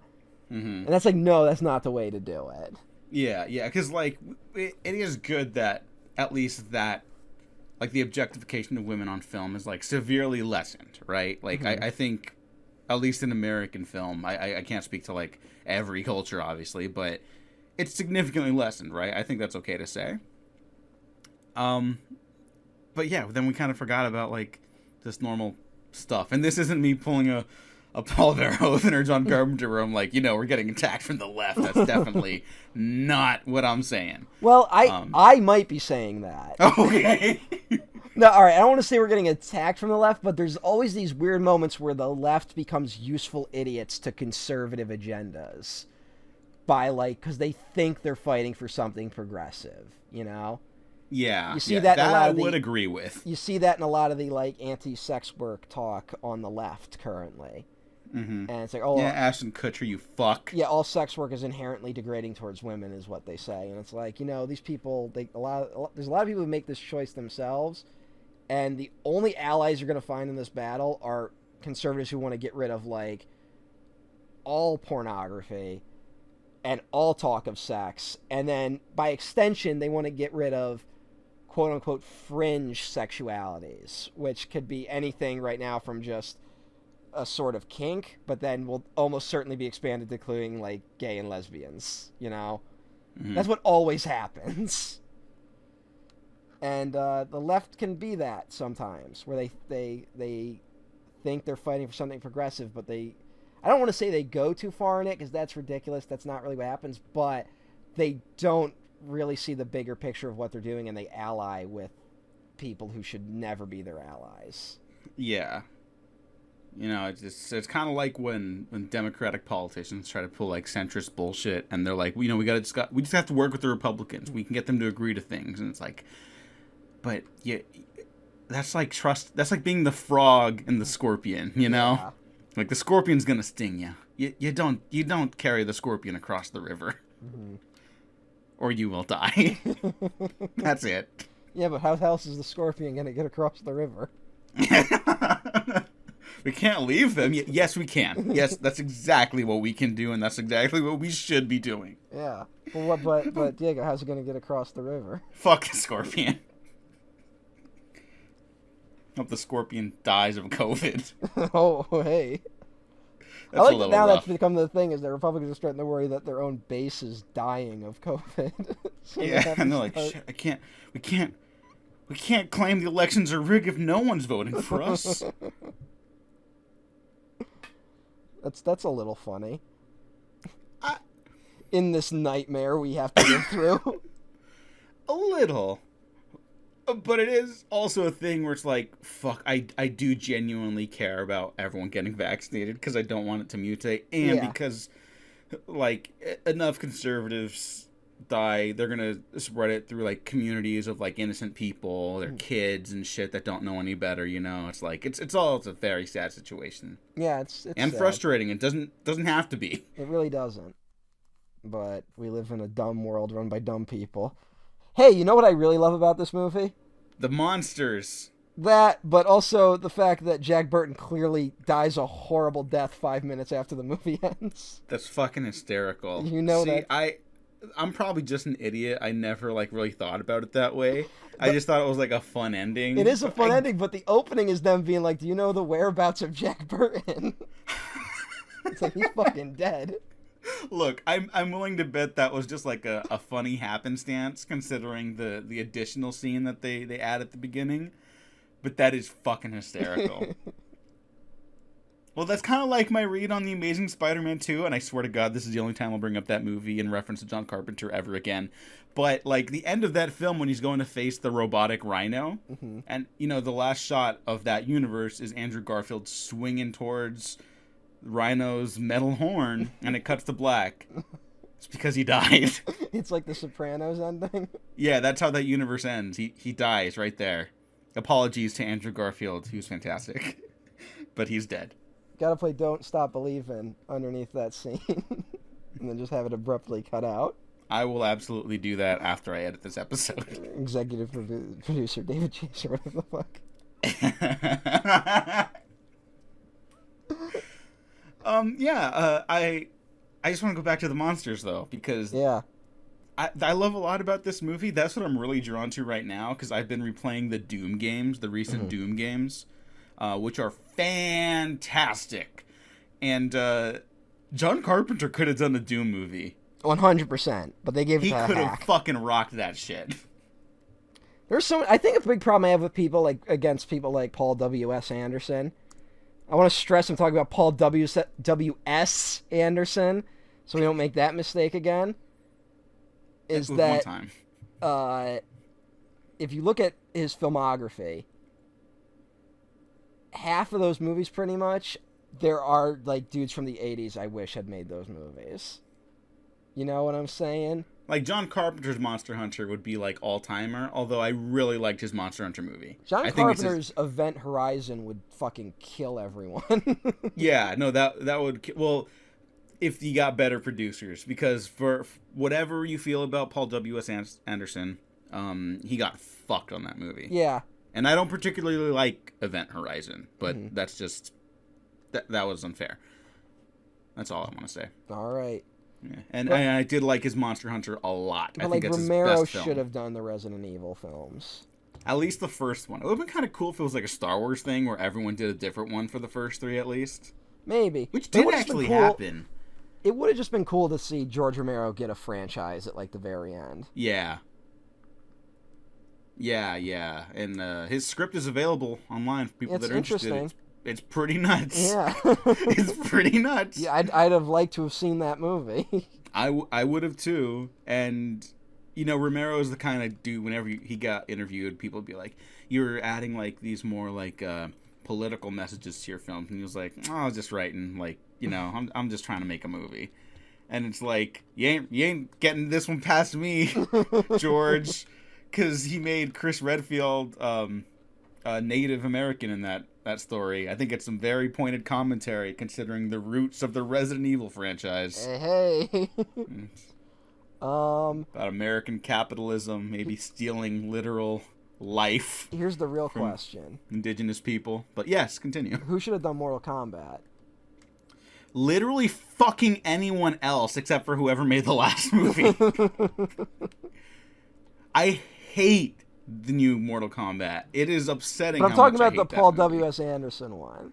I can live with that. I think it's fine. No, but I'm asking. Whatever. Fucking my whole thing is like we're giving all Paul W.S. Anderson's films to better directors. Who do we give Mortal Kombat to? Just make his version rated R, and it would have been better. You motherfucker! Answer I'm me. not doing this. No, I like that one kind of. It's bad though. It's fine. It's fun. It's bad. Speaking of Mortal Kombat, you know who else is in this film? The Mortal Kombat guy.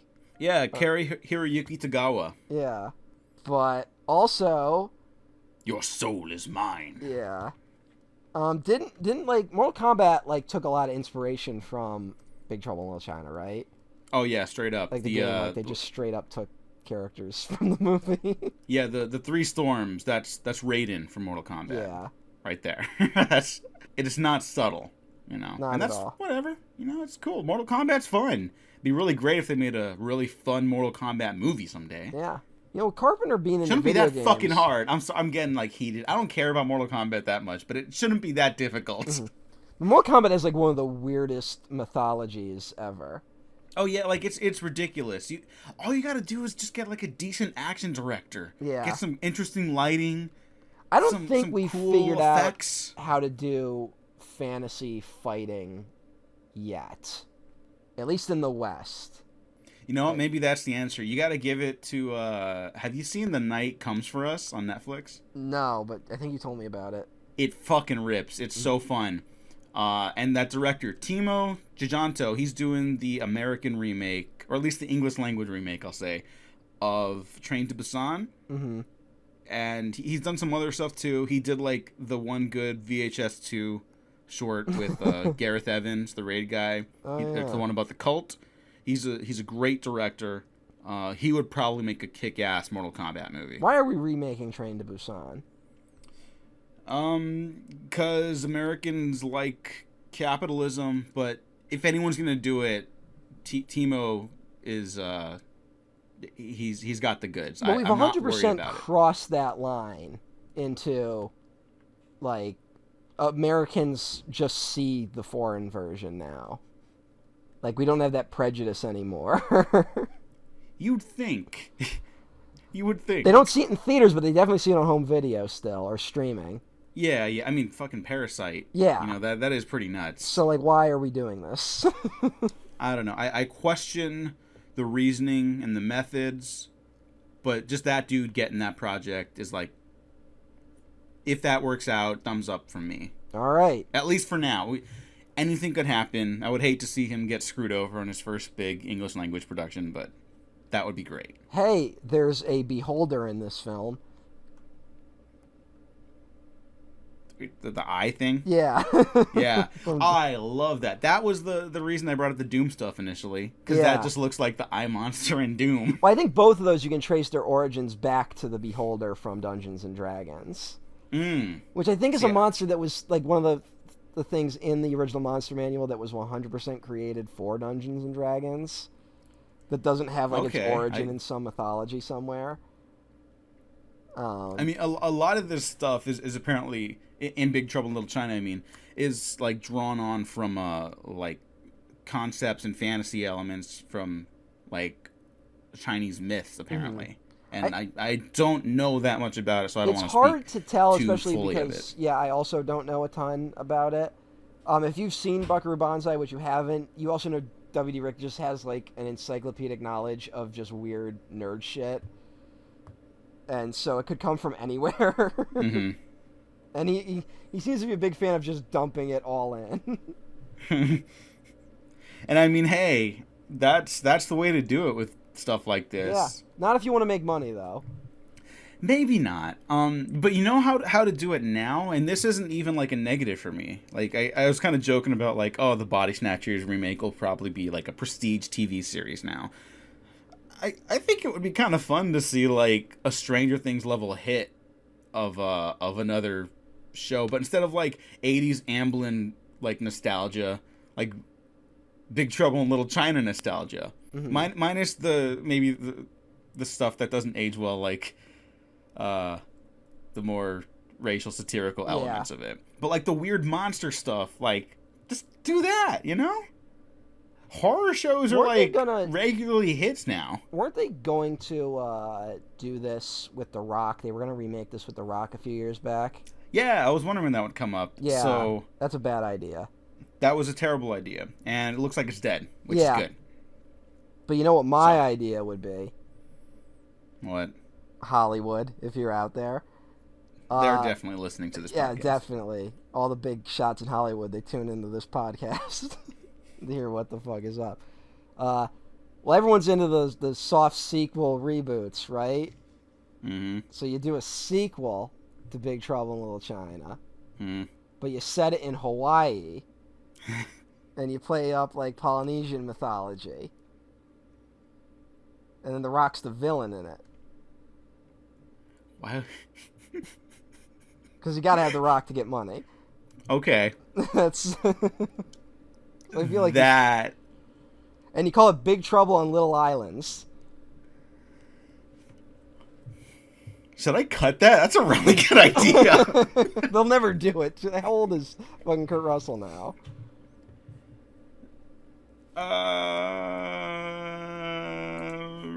70. He could do it. I guess. The joke would be that he's so old. Yeah, that's my pitch for the Big Trouble in Little China sequel. That's pretty good. Who directs? Fucking Carpenter. Okay, just have him do it again. Or you bring me in, unknown. Well, because the only thing I remember John Carpenter saying about it, and maybe he said more since then, this is a couple years ago, but John Carpenter was like, yeah, I don't know. I don't give a shit. Well, of like, course. That's what Carpenter says.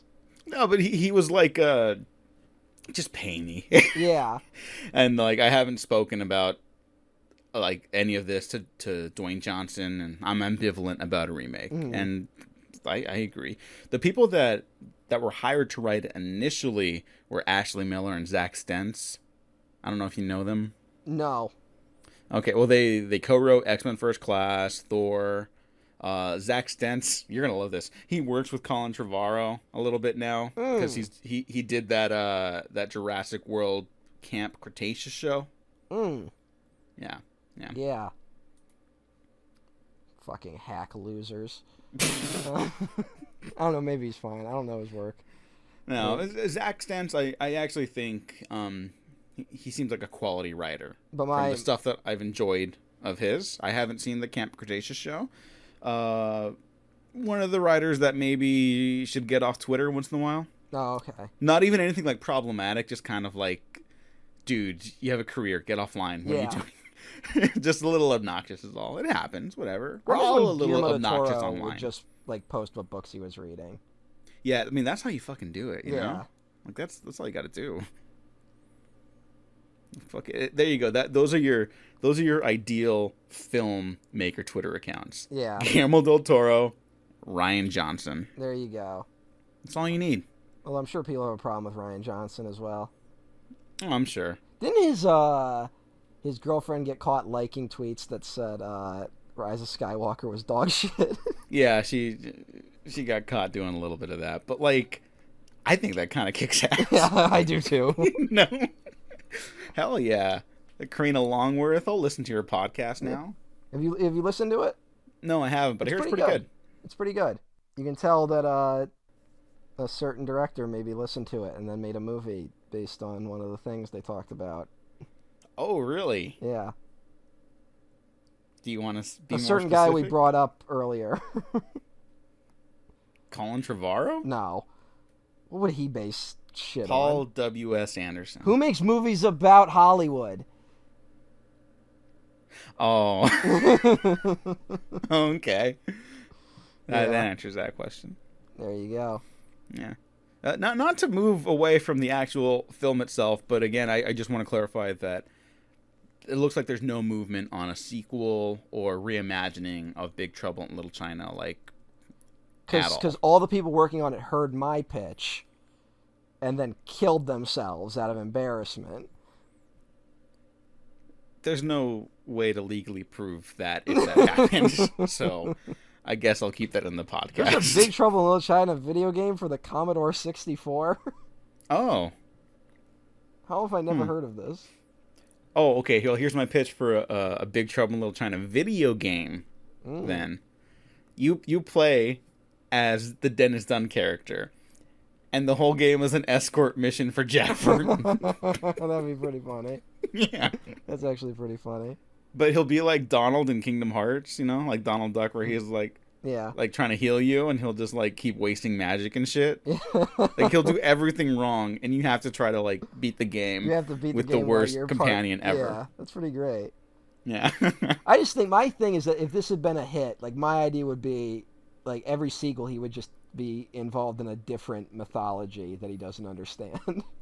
That would be tons of fun, you know, because like, okay, for another like classic, I guess at this point, adventure film, it's like, you know, the Brendan Fraser, Rachel Weisz mummy films. Yeah. I think it would have been fun if they fought different Universal monsters instead of just mummies, you know? Like, that was the shared universe waiting to happen. That's cool, but I like when they started doing Tomb of the Dragon Emperor.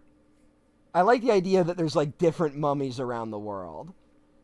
No, that is cool. It's just a Like- bummer about that movie. Yeah, you know? that movie's not. But like, yeah, that concept's not a bad one. hmm You know, and then that film also ends with the titles that like, oh, Jonathan, even though he was escaping, he was like, I'm done with mummies. You know, he moves to Brazil, and then like a year later they find Aztec mummies. Oh, see, that Or would have been whatever. amazing.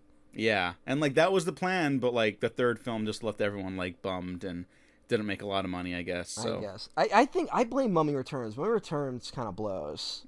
I'm not a fan. There's Sorry, such a like. I'm not like a everyone. giant Mummy fan, but there's such a drop off in quality from the Mummy to the Mummy Returns. I like stuff in Mummy Returns, but that definitely has sequelitis for sure. Yeah, Although it does leave us with some great gifs. yeah. No, everyone knows. I don't know any of those. No, it's the one where like Brendan Fraser's just stabbed the Scorpion King. He's hanging over the fire pit, and then the first mummy comes out, and he's like, "No!" I don't know these. Oh my god, the blocking is incredible. You're gonna laugh so hard when you see it. I should check it out. All I know from that is the terrible looking Scorpion King. Oh yeah, It's the only thing I really remember from that movie. yeah, that's bad. Hey, and they made a prequel called The Scorpion King. You know that movie has like 4 straight to DVD sequels. Yeah, I've seen half of them. Wow. Shout out to the Sequels podcast. Yeah. Which we guested on, and it's still really fun to listen to, so check them out. Did you know Chuck Russell did The Scorpion King? That's a bummer. That's a real bummer. And then he doesn't make another movie for like 15 years. Oh, Oh, Chuck. what a different world. What a weird run. Nightmare 3, The Blob, The Mask, and Eraser. Is Eraser worth it? I remember liking it, but I haven't seen it in a decade. All right. So. It's late era Arnold, so it's not perfect. Yeah. I can handle messy, you know. Basically, my bar is just don't do shared universe bullshit, you know. Like, I just saw Snake Eyes for the new Snake Eyes, not Can the, you believe the Brian that De Palma movie one. exists? No, Like- but, What the fuck? you know, I would honestly go to bat for it if not for the G.I. Joe shared universe bullshit. There's, like, a solid movie in there. That's the problem. I guess that's what kills anything from like Big Trouble in Little China happening today is that there would be all this fucking spin-off bullshit from the studio that would explain every little piece of mythology in it. Mm-hmm. Because that's how you get the fans to talk about it constantly. Yeah. Although, you know what? We're going to talk shit on shared universe stuff continuously, but a Gracie Law spinoff would have been kind of funny. Yeah, Gracie Law would have been funny. Like, that's like a good character, though, you know? Yeah.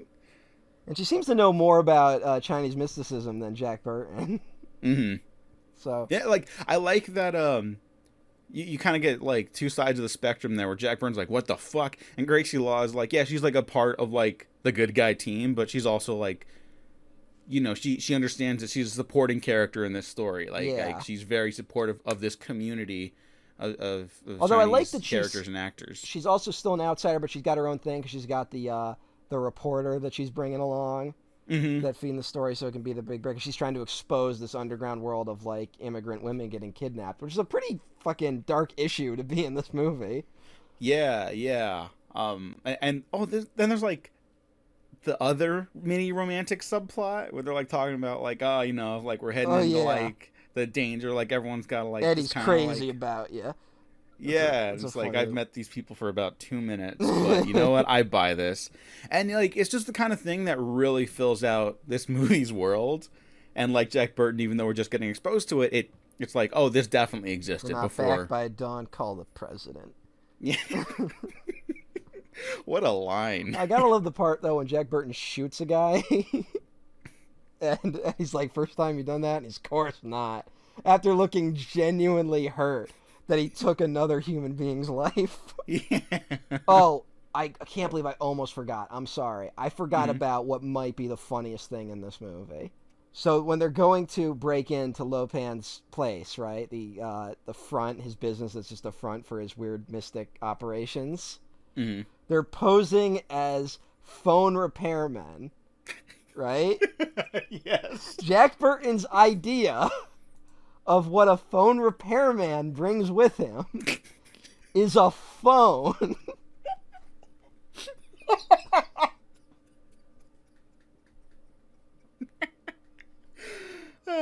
He doesn't bring tools. He brings a phone.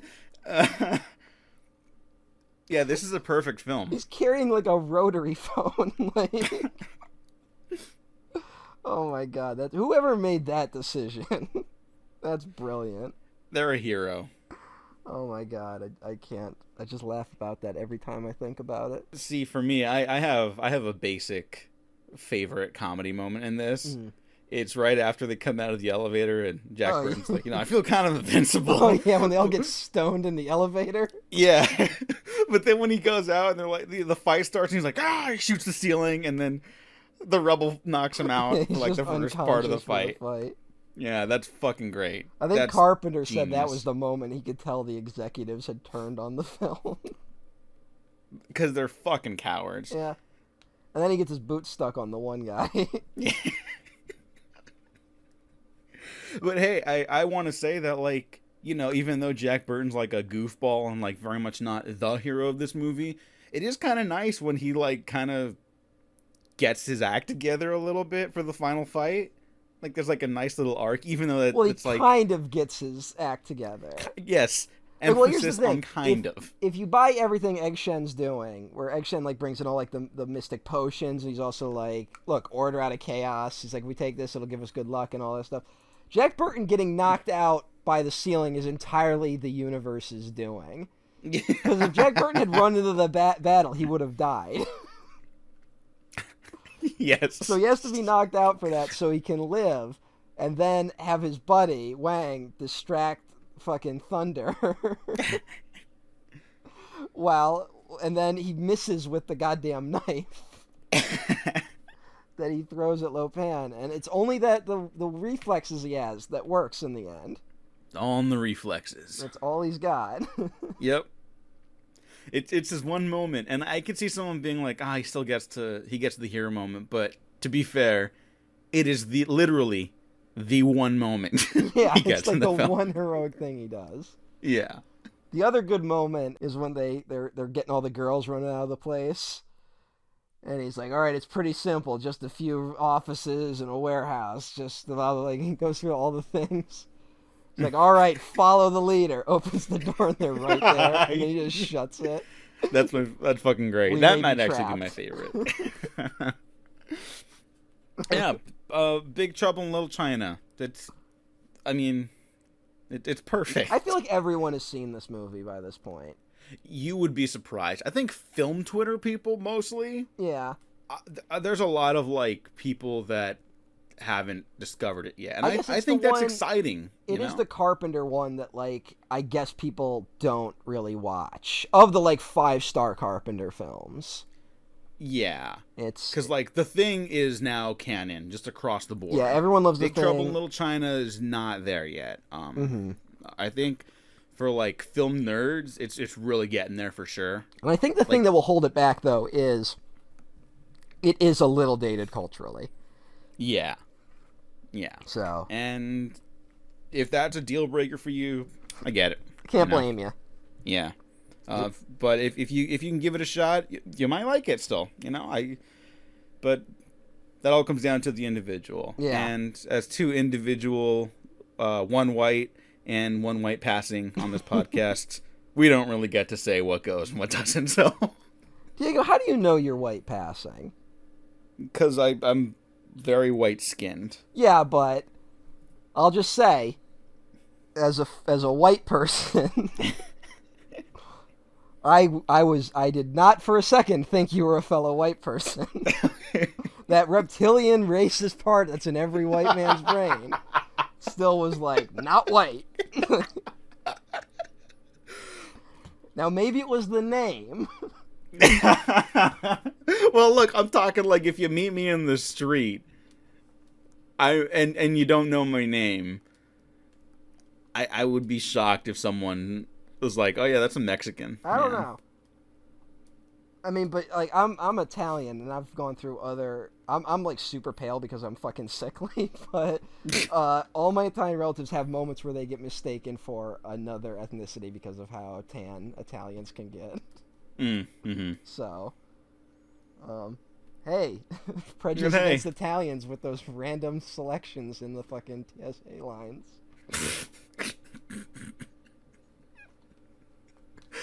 Before this gets any more embarrassing, any last thoughts on Big Trouble in Little China? Don't trust Whitey. That's a good one. Do you know where you'd put it in your Carpenter rankings? I have a Carpenter ranking I wrote like years ago, but I don't remember it. Okay, I took a look at mine again, and I'll say Big Trouble in Little China is in my top 3. Give me like a minute to get mine up. Yeah, I'll just keep talking then. Yeah.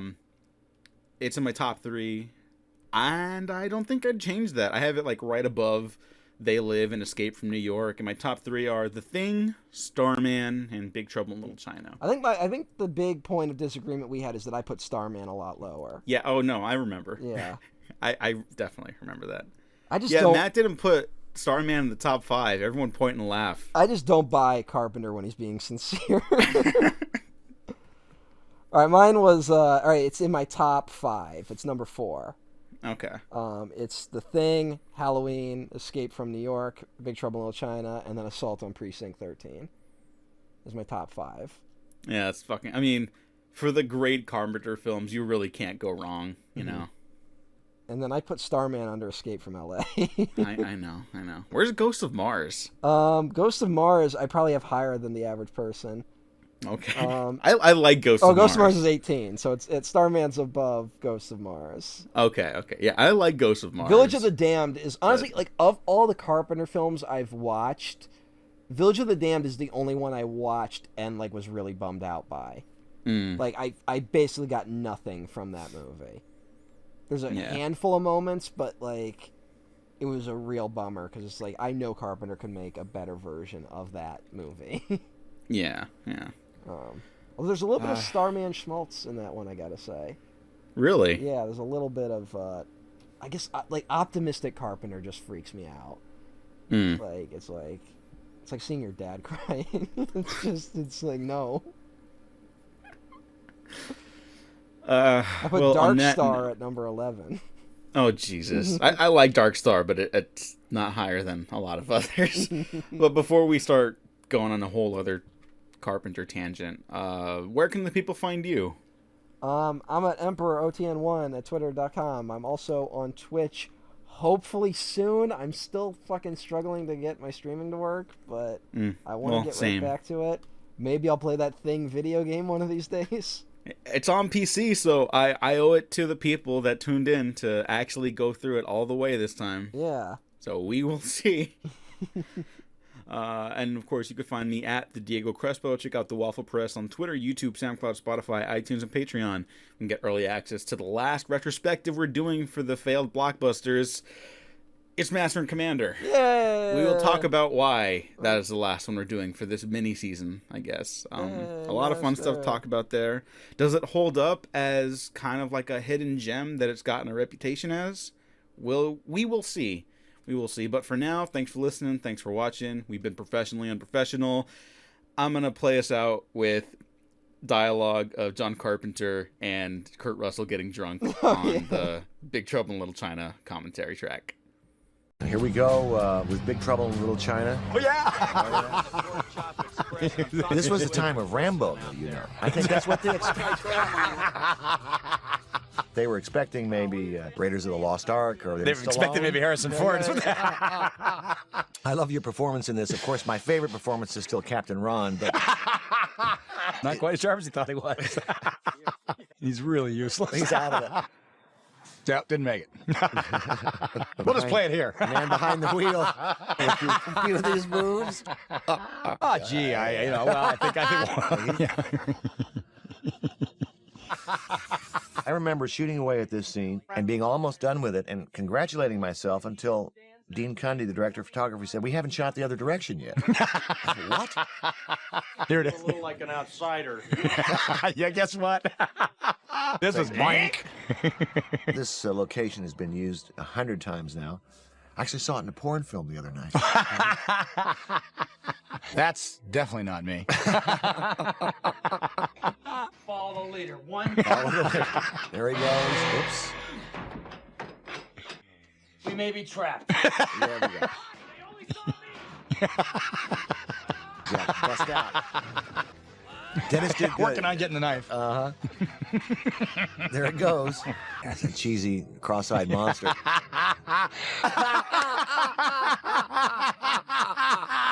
As I recall, you guys took some drugs in that elevator.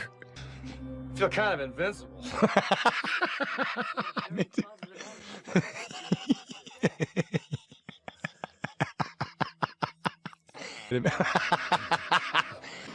But no. There he goes. There he is. Poor Jack, he can't get that guy off. This giant monster comes out and grabs you. And now we reveal you. I just thought it was the greatest. I don't want to be that guy right now. Sorry we haven't talked more about the movie, but But that's the way we are. We paid a lot more attention at the time. But the beer's been good.